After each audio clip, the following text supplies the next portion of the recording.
a lighthouse where a boat is not even sure where the shore is because it's so stormy and they lost control completely.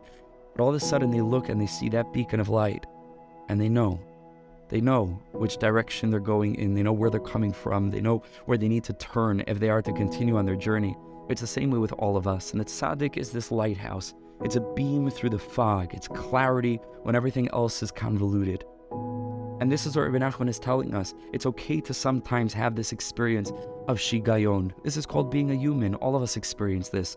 But in as much as we're connected to a tzaddik who's giving us eitzas, guidance, and we're willing to trust him, and we have the humility to say, really, it's become clear to all of us that this particular tzaddik really has a better grip on life than we seem to, and they seem to be able to react to challenges in a calmer way, and they seem to be able to remain God-conscious in a way that we often seem never to be able to really hold on to and connect with, certainly not in a continuous way.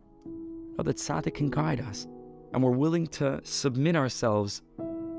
That naturally covers for so much of the way that our natural shigayon, that our natural insanity, or if you want, our natural confusion expresses itself. Even though we don't yet have perfect clarity, and like I mentioned before, we still might slip, and we don't really know, again, the right thing to do all the time. And there are moments that are less clear than others. But generally speaking, we can cut out a whole lot of the shigayon if we're willing to follow the path that is already paved before us by the tzaddikim in general, because we're learning the Torah of this tzaddik who has a lot of practical guidance, this tzaddik in particular, Rabbi Nachman in particular, and that alone covers for a lot of the trouble that we experience along our journey.